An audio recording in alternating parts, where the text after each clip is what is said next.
اسمع لهذا الفيديو يا وزير التشغيل اللي فقدنا في عهدك مئات الالاف من مناصب الشغل. تصور ان العامل ما يمكنليش يجيب شهاده طبيه، ولا جاب شهاده طبيه ما كيشدوهاش من عنده، ولا بغاو يشدوها من عنده خصو يجيب مفوض قضائي، ولا جاب مفوض قضائي ما كيعمروش ولا فيش باش يريكوبيريها من السنسس. علاش؟ باش هذيك المده اللي غادي يجلس ما يشد حتى ريال من السنسس باش كومسا يجوع ويجي يخدم واخا يكون مريض. تصور حتى لهاد الدرجه هذا هو الاستعفاف هذا المقنن، والمشكله ان الدوله غائبه في بحال هذا الشيء. هذا الشيء علاش معامل الكابلاج هاربين منها الناس وما بقاوش باغيين يخدموا فيها. الانسان كيبقى يحرص وفي التالي كيعاملوه بحال العبد. وماشي غير هما، زيد عليهم معامل الخياطه وزيد عليهم عاملات النظافه وحراس العمل الخاص. راه كنعرف عاملات نظافه كتخدم الشهر كامل ويوميا وكتخلص الشركه ب 700 درهم في الشهر. هذا الشيء في هذه الحكومه الاجتماعيه ها ناري كيف كديروا لك ظروف كارثيه تما من داخل الشركات يعني والمصانع. كتبقى ظروف كارثيه يعني سواء كنتكلم لك من ناحيه الاجور، من ناحيه مثلا المعامله مثلا داخل الشركات.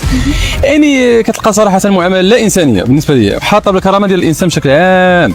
اما الاجور يعني كتلقى يعني اجور ضئيله جدا لا ترقى يعني للمستوى العمل اللي كيأديوه العمال من داخل الشركات. يعني الطبقه العامله هنا يعني من داخل المغرب كما قلت لك يعني كيبقى الوضع كارثي في المصانع. شي مثلا العمال كتلقى كيمشي يدير النظافه واخا مثلا على اساس بان مثلا العمل ديال البرودكسيون ديال الانتاج السيد كتلقى كيمشي كيدير عمل اخر كتلقى مثلا تما كيديروا موظف متعدد المهام باجر ثابت تماما. كتلقى كما قلت لك كتلقى في الكونترا على اساس بان عندهم العامل اللي كيدخلوا للشركه على اساس الانتاج يعني البرودكسيون، مقابل ملي كيدخل كتلقاه كيتعرض لضغوط، فهمتي، ضغوط من اجل انه يقوم بعمل اخر. دابا ملي تنشوفوا هاد شركه الكابلاج كدير واحد 250 درهم لكل عامل جاب معاه واحد العامل خدم شهر، هذا زعما تحفيز. والتحفيز هو يخدم معك عامل شهر وتكون عاطيه 3500 درهم، ولا خدم معك شهر كتكملوا 4500 درهم، وانت كتعطيه التحفيزات في الصحه في العمل في العطل كل شيء وكتحفزو وكيبقى عندك، ماشي تعطي للعامل الاخر 250 درهم وتخلي عندك عبيد. السلام عليكم البنات. وعليكم السلام. بغيت نقول لكم شكرا بزاف على الخدمه ديال اليوم، بفضلكم خرجنا كميه كبيره وبجوده مزيانه بزاف. هذه شوكولاته صغيره غير باش نقول لكم بارك الله فيكم.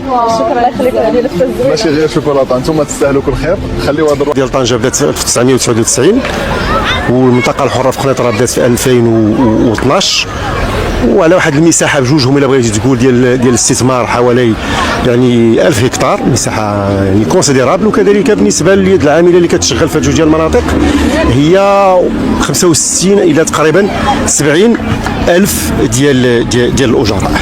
هذه المنطقه الحره معروف على ان تعطات فيها امتيازات جبائيه وامتيازات ضريبيه مهمه جدا، وكذلك امتيازات على مستوى توفير اليد العامله عن طريق هذا يمكن نجيو له عن طريق عقود ديال لانابيك اللي الدوله خدات على عاتقها تحمل ديال المساهمه في الاجور الا بغيتي تقول، اولا منح ديال لانابيك الباترونه باش تخدم الاجراء، وهاد الاجراء يتم ادماجهم بعد 6 شهور او لا 12 شهر او لا 24 شهر، الا انه هذا الشيء ما تيتمش.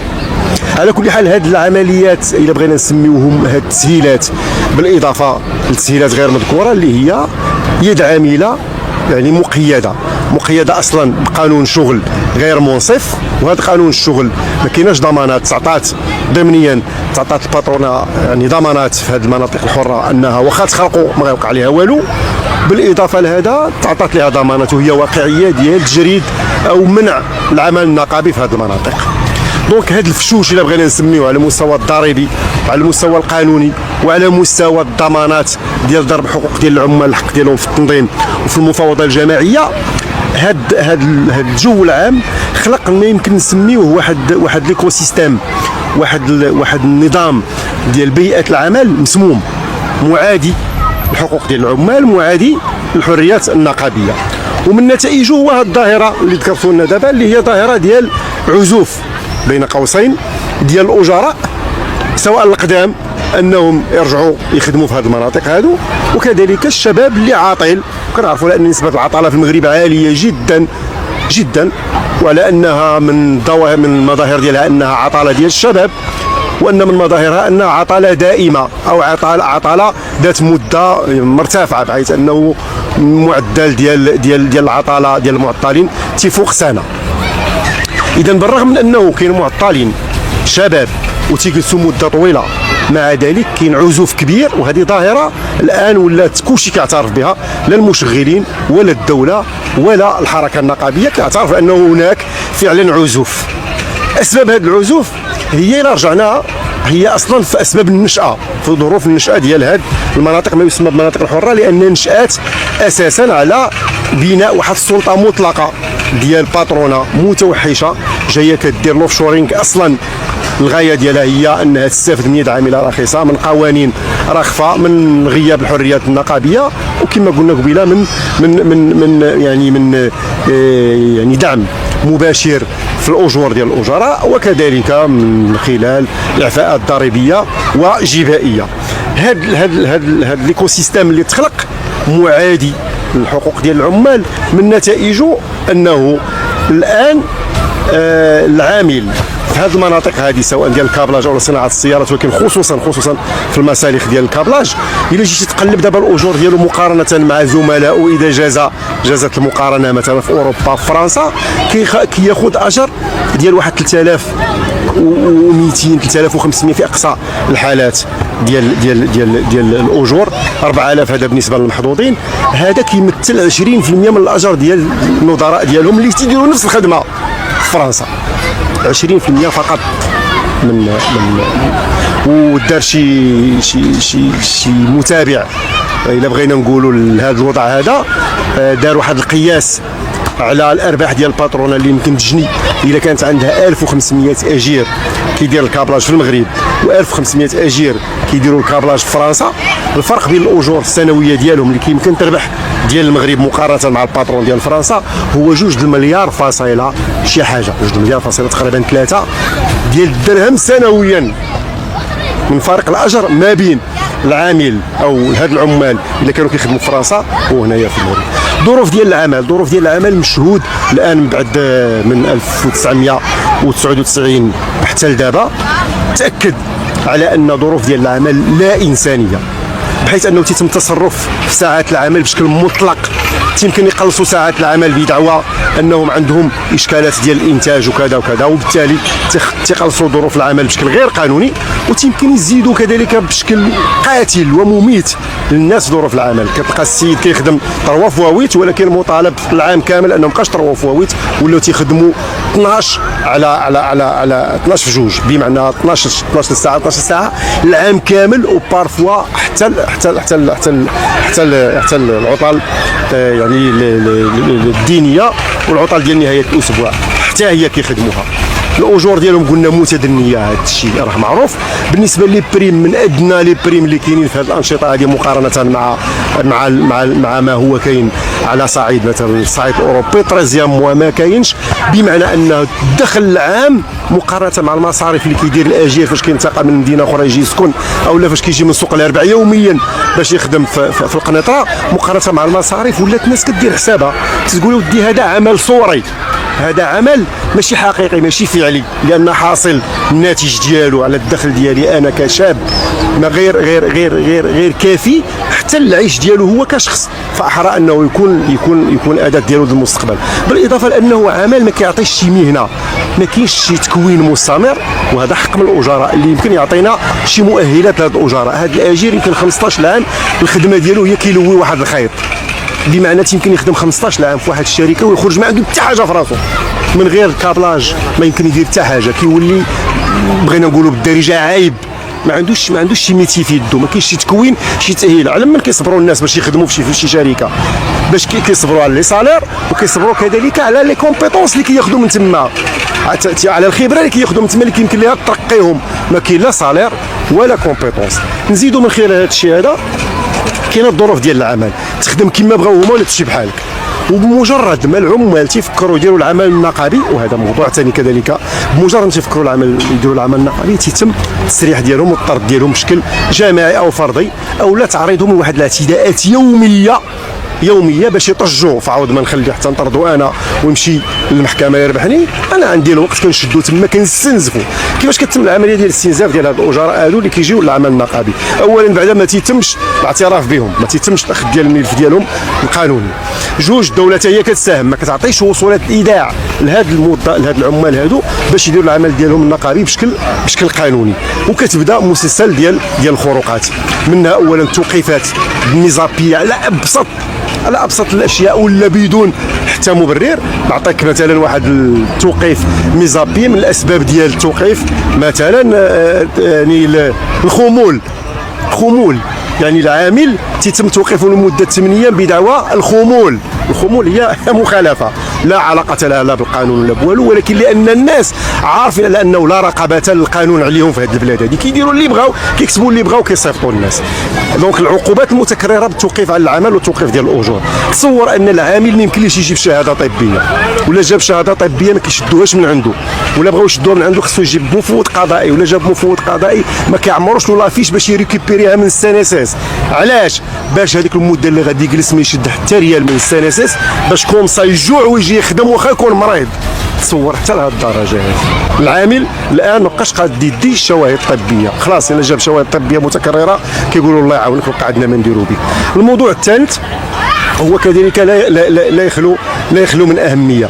يمكن يخدموك انت يعني اللوزين كامل يخدم 12 ساعه لمده عام كامل. واحد 60 70 50 ديال الناس اللي تلجؤوا للنقابه، هاد الناس غادي نديروا لهم تقليص ديال ساعات العمل، لانه ما عندناش العمل. الوزين خدام كله 12 ساعه 24 ساعه على 24 ساعه، العمال كيخدموا 12 ساعه في 12، وهذوك العمال بالضبط يتم تقليص ساعات العمل ديالهم من اجل تجويعهم باش يمشيو في حالهم، باش يطردوا راسهم. المساله اللي مهمه كذلك هي انه في وسط هذا الشيء كامل كاين كذلك شركات ديال المناوله. هاد الباترونه ما كفاتهمش الارباح اللي كيجيبوها من العمال مباشره، ولاو كيجيبوا عمال اخرين، يعني شركات اخرين كيجيبوا لهم عمال، بمعنى كيكريو لهم العمال ما يسمى بالتشغيل المؤقت. وهذا التشغيل العمال ديال التشغيل المؤقت كيعانيوا من التمييز، كيديروا نفس العمل اللي كيديروا الاخوان ديالهم في الشركه الام الكبيره اللي جابتهم، ولكن لانهم جايبوهم شركه اخرى ويعتبرون دخلاء ويعتبرون ما عرف كيفاش داير، كيتم التمييز ضدهم وكياخذوا ديك لا ميزير اللي هضرنا عليها قبيله ديال 4000 درهم 3500 3000 درهم، حتى هي ما كيشدوهاش، او حتى ظروف العمل اللي كيكونوا كيستافدوا منها بعض الاخوان ديالهم تما.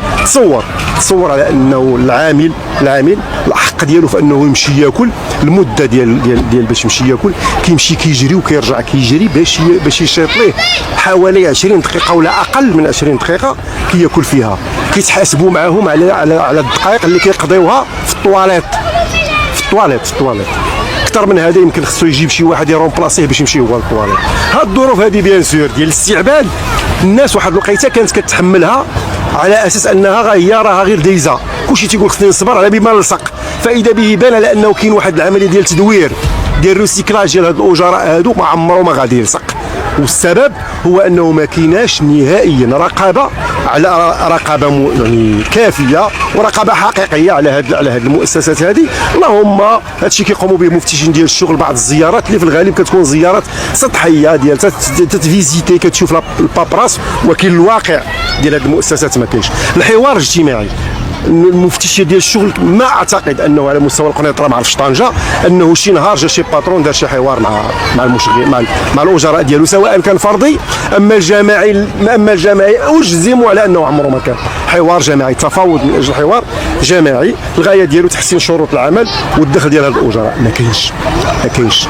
الاجير كيجي كيدير شكايه ديالو فرديه، كيدي يعني فشل العمليه ديال التصالح، والنهايه هو انه كيمشي للمحكمه كيجيب ولا ما كيجيبش، ما عندهم حتى شي غرض. الافه الكبيره هو انه كاين هذا الشيء هذا الان مدعوم حتى من طرف الدوله، هذا اللي خطير. الدور ديال لانابيك في هذا الشيء هذا خطير. من بين اسباب السياده ديال الهشاشه اللي كاين تما هو الدور اللي كتلعب لانابيك في هذه المناطق الحره عموما، ولكن بتركيز في هذه المناطق الحره. لانابيك كتوفر لهاد الناس عمال تقريبا فابور. هذاك العامل اللي قلنا كيشد 3000 درهم راه فيها 1500 درهم حتى 2000 درهم كتعطيها لانابيك كتعطيها للباترون، كتعطيها له على اساس من بعد 6 شهور ولا من بعد 12 ولا من بعد 24 شهر غادي يتم الادماج ديال هاد الاجير هذا كاجير دائم سدي، ولكن الاغلبيه ديال هاد الاجراء لا يتم ادماجهم، والباترون كلا 1500 درهم حتى 2000 درهم على دوك الاجراء وصيفطهم بحالهم. بمعنى دوك الاجراء اللي داو من داك الباترون كاجر هو ما بين 1500 و 1000 درهم فقط على مده العمل اللي خدموها عن كل شهر. وما تياخذوش حق يعني التصريح بهم لدى السنسس. وبيان سور كيتمنعوا من العمل النقابي لانه غير انابيك الا هضر غادي يجريو عليه من لانابيك. واحد الجو كما قلنا، واحد ليكو سيستيم، واحد المنظومه ديال الشغل او نسميوها بيئه ديال الشغل مسمومه معاديه لحقوق الانسان، معاديه لحقوق الاجراء، ومعاديه للعمل النقابي، معاديه للعمل النقابي. شنو هما الجواب؟ دابا الجواب واش ندوروا بالبراح نقولوا لعباد الله اجيو تخدموا في الكابلاج ولا في المنطقه الحره هكا وغادي يجيو. شكون هي الجهات؟ كلشي تحرق. شكون هي الجهات الان دابا اللي قادره تعبأ الشباب باش يجي يخدم؟ الباترون عرفنا شنو الممارسات ديالو، الدوله شنو التخلي ديالها على العمال طيله هذه المده. دابا واش كنهضروا ب 1999 لدابا راه كنهضروا على 27 سنه تخلي عليهم. شكون؟ الحركه النقابيه واكله العصا وسادين عليها. لانابيك حنا شفناها حتى هي مورطه. اذا شكون هو الوسيط المؤهل الان باش يلعب الدور ديالو في اعاده هاد الاجراء هادو باش يشتغلوا بشكل سليم وفي وضعيه مريحه؟ خاص اولا حوار حقيقي على مستوى المركزي وعلى مستوى المناطق اللي كاينه هنايا، اللي وضع اليد على الاصبع. الامر يتعلق بانتفاضه صامته كيف ما كاينه في القطاع الفلاحي، راه كاينه هنا انتفاضه صامته ديال الشباب اللي دار حسابه وشاف على انه الشغل في هذا الاخر الكلاس حسن. ميم الاسر ولاو كيشفقوا على ولادهم انهم يخدموا تما. الاسر ملي شافوا الحاله ديال ولادهم ما بقاوش كيضغطوا على ولادهم يمشيو يخدموا في الكابلاج، ولاو كيشفقوا عليهم. اذا شنو اللي مطلوب؟ اللي مطلوب هو اعاده توازن لهذا الايكو سيستيم، هذا المنظومه ديال الشغل، اعاده توازن ديالها باش اولا ان الدوله تدخل بشكل منصف لفائده الاجراء، ان الباترونه تعرف بان كتجني ارباح خياليه مقارنه بالباترونه بحالها في اوروبا وغيرها، وتعرف بانه تطبيق قانون الشغل والاحتيال على قانون الشغل لن يؤدي الا لمزيد من الفرار ديال هاد الناس هادو، ولن يؤدي الى مزيد من الاحتقان تما. شنو اللي مطلوب كذلك هو تشجيع العمل النقابي، ماشي نجريو ماشي نتكرفسوا على العمل النقابي، ماشي نطردوا الاجراء، بالعكس تيخص الان بناء علاقه سليمه ما بين الباترونه وما بين النقابات من اجل الحوار. هذا الحوار يمكن الى الدار بشكل جدي، وبناء على هذه الشكايات اللي كيطرحوا الاجراء اللي قلناها لكم دابا، وبناء على الواقع ديال هذا القطاع وعلى الارباح اللي كينتج هذا القطاع، يمكن يعطينا اعاده بناء علاقه شغليه سليمه ومشجعه على. السلام عليكم ورحمه الله تعالى وبركاته. اليوم ان شاء الله غادي نهضروا على موضوع كيهم الشباب والشابات في المغرب. علاش بزاف ديال الناس يدخلوا يخدموا في شركات الكابلاج ولكن كيغادروها بعد مده قصيره؟ كاين اللي كيقول السبب هو الصالير، وكاين اللي كيقول السبب هو ان الخدمه فيها تماره بزاف، وكاين اللي كيقول ان الضغط النفسي هو المشكل الحقيقي. ولكن الحقيقه ان شاء الله غادي نكتشفوها ان شاء الله في هذا الفيديو. اولا شركه الكابلاج كتعتبر من اكبر الشركات اللي كتشغل الدراري في المغرب، وكتوفر فرص عمل كثيره خصوصا للشباب اللي ما عندهمش تجربه مهنيه. لكن طبيعه الخدمه غالبا كتكون متكرره، والوقوف كذلك لساعات طويله مع احترام اهداف الانتاج اليوميه، وهذا كيكون مرهق بالنسبه لعدد من العمال. ثانيا كاين اللي كيشوف ان الاجر ما كيواكبش المجهود المبذول خصوصا مع مصاريف التنقل والكراء والمعيشه. لذلك بعض العمال كيبداو يقلبوا على فرص اخرى فين يدخلوا، وكذلك فين يخدموا شي خدمه افضل، وكذلك في ظروف احسن عفوا. بالنسبه لثالث حاجه، هناك الضغط داخل المصانع ونظام المناوبات والعمل لساعات إضافية. فبعد الفترات يخلي بعض الناس يفضلوا أنهم يبدلوا المجال بالكامل. ولكن من جهة أخرى خصنا نقولوا بأن كاين شركات كتقدم امتيازات بحال التصريح بالضمان الاجتماعي، النقل والتكوين، وكاين عمال خدامين فيها لسنوات ومرتاحين، لأن التجربة كتختلف من شركة إلى أخرى ومن شخص لآخر. بالنسبة للسؤال المطروح هو واش المشكل الحقيقي هو الأجر ولا ظروف العمل، ولا كاين أسباب أخرى كتخلي الناس أنهم ما يبقاوش في هذه الشركات؟ اكتبوا لنا الرأي ديالكم في التعليق والتجارب ديالكم في التعليقات، واش سبق لكم خدمتوا في شركات الكابلاج وكيفاش كانت التجربه ديالكم. الى عجبكم لا فيديو بطبيعه الحال ما تنساوش اللايك والاشتراك في القناه وتفعيل زر الجرس ان شاء الله باش نتلاقاو في الفيديو القادم.